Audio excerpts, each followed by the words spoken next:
Gamescom 2023 is drawing near and every gamer and game dev, including me, is eager to go. It's time to get together and play some games, except... Yeah, so My Player 5 is projected to Hello World right before, if not in, the week of Gamescom. That will not stop me making a video about it though. Quite a lot of people who went to Gamescom last year saw my 11 do's and don'ts video about it, and I have been asked if I will make one this year. Well, while the tips from last video still hold up, I still learned some new things last year. These tips will touch on the same topics and even expand on others. So, if you're serious about this, go watch the previous video after you've seen this one. Or before. The order doesn't really matter. So, without further ado, here are 11 more do's and don'ts for Gamescom 2024. You will never guess number 10. No, seriously, number 10 will not be on your proverbial bingo card, I assure you. Number 1, don't be scared to overbook your calendar. I know, the fear of missing out is real. You can miss stuff, it's not the end of the world. However, I find that if I'm planning meetings for an event, I tend to leave gaps. Only to find that I have absolutely nothing to do in that time. By the time I figure out what I could do, the next meeting is already around the corner and I'm left kinda frustrated. So at Indigo this year, I thought I'd try something out. Just block your whole day with everyone and see what happens. Apparently, everyone else has this limited resource called time. So I had more cancellations and I ended up with the same amount of meetings. The difference being that they were now in nice clusters. This turned out to be the right thing. I'd be in the zone meeting person after person and then have a big chunk of empty space to do and attend whatever I like. I met more people and did more than the year before, which was great. But that also ties in with the next tip. Number 2, take a break. After I basically said you should overexert yourself, I better balance that out, right? There are plenty of spaces to sit down at Gamescom, so use them. FOMO is just your brain chasing after itself. I may be the weird guy here, but what works for me as a break is either sitting down at the stand and appreciate whatever promo material they have, or find one of the many what I call liminal spaces at the venue. Sure, Gamescom is big, but it cannot be filled to the brim all of the time. And so, there are huge accessible spaces behind all the venues that are just empty. They are not the most inviting places, but if you want to be left alone, they are perfect to hop in and out of for just 5 minutes and recharge. That's exactly enough time to... Number 3, prepare for different clients and or publishers. This is a thing I have seen a lot of developers not do, including myself. You might think that if you make a game, or art, or sound, or model, then that's what you sell. And if it will not sell, your game is not good enough. First of all, I feel your pain, big hug from me, but second, that may not necessarily be true. I recently talked with a very smart person and he broke it down to me in very simple terms. For someone in the middle of development, do you either save them money or make them money? This was a huge eye-opener for me, because in games we so often focus on the spectacle and forget the business side of things. Although we really want to forget the business side of things.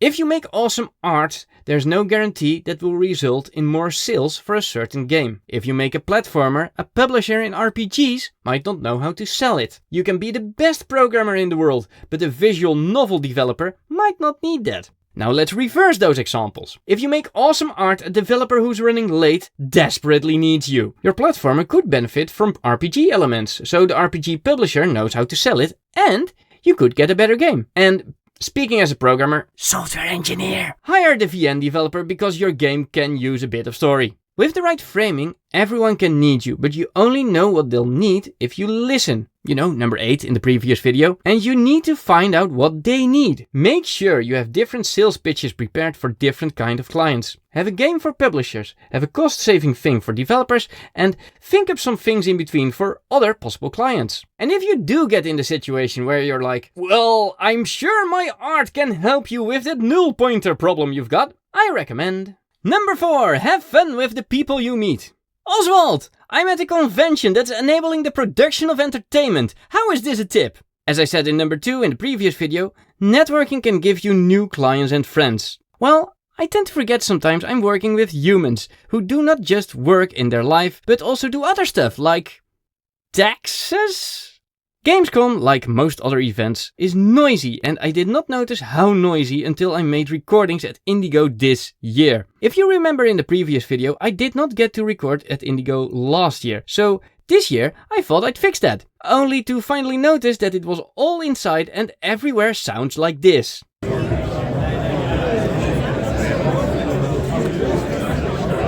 Interviews were not possible as I did not have a specialized microphone with me, but it was also a glass-shattering moment to notice how this noise wears you down over the day. When you meet up with someone, chances are they are also worn down. Even worse, you are both probably nervous in some shape or form anyway. A great way to take the pressure off is with these next 5 words. Remember them, memorize them, and use them. Ready?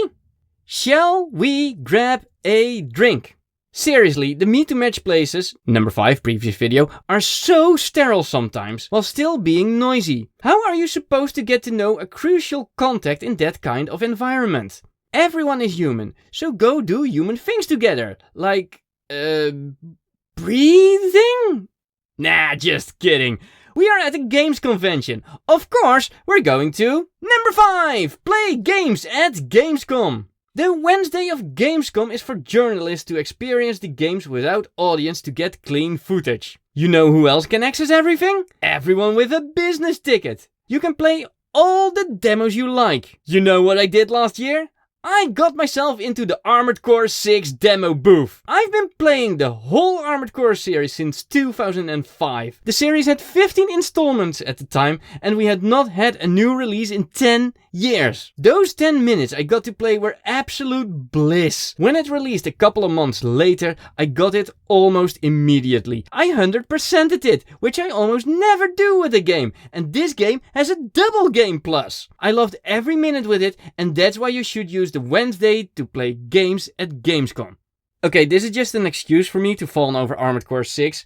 I really hope the next one does not take another decade. So, on to number 6. Get your hotel for next year, this year. When you walk around Gamescom, near one of the exits, there's always a sign that says something along the lines of, "Thank you for coming, we hope to see you next year," and a date. Write that date down and go book a hotel for those days. The sale of early bird tickets starts before the end of the previous year, so if you want the best hotel for the lowest price, book your hotel before those ticket sales start. If you do not want to end up suddenly expecting an extra player during Gamescom, make sure the hotel has free cancellation. So you can cancel if you're inconvenienced or the date gets shifted. I mean, that's what happened with me. I had a hotel, did not have the tickets yet, so I could cancel, no problem. Then, a thing about getting to Cologne. Number 7, do take the train.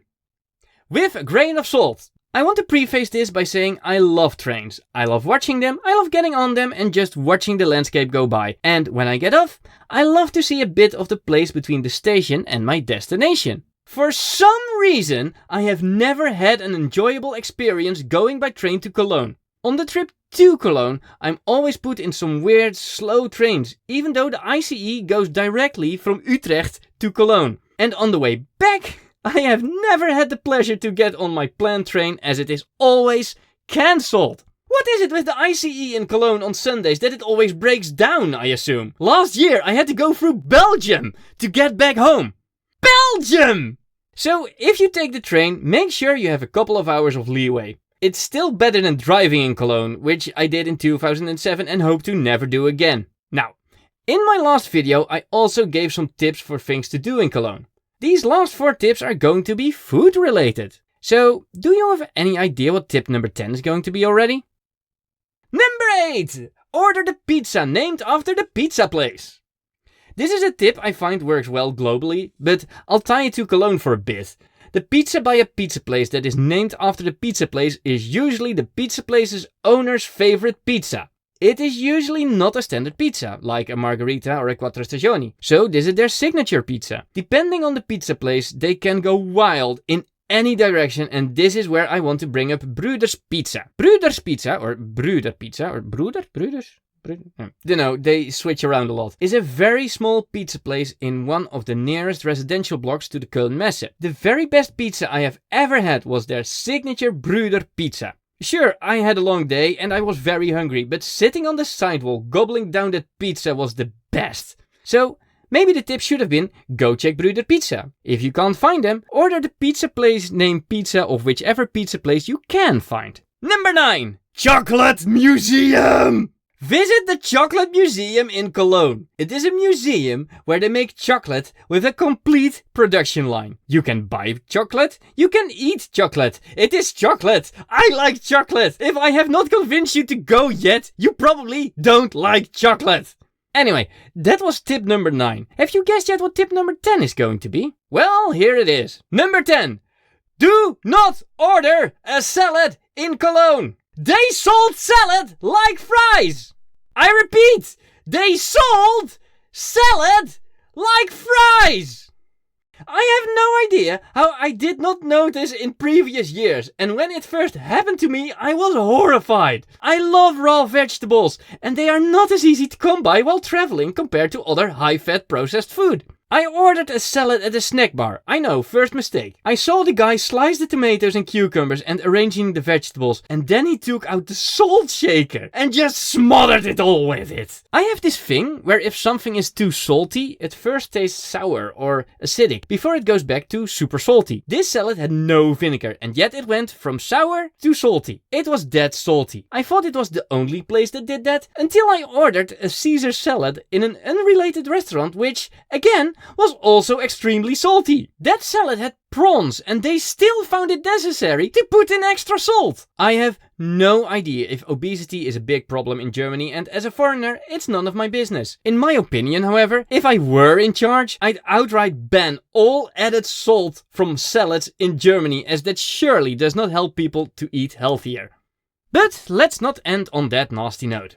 Number 11. Do get vegetables from the supermarket. Thankfully, Cologne is a pretty walkable city and there are lots of small supermarkets. Credit where credit's due, a lot of these supermarkets have a salad bar where you can make your own salad of any kind. You can go with just vegetables or add something like pasta, potatoes or quinoa. This way you can make it a side dish or even a full meal. Last year I had a supermarket meal salad for 3 days over the week because it was just that good. Yes, the salad bar also has a salt shaker, but just don't use it and you'll be fine. So, those are my tips for Gamescom 2024. As I said, I'm not attending due to Player 5, but if you're looking for a good programmer or a software designer for your game, you can email me at the address down below. Thank you for watching and I'll see you next year at Gamescom. Or in the next video, who knows?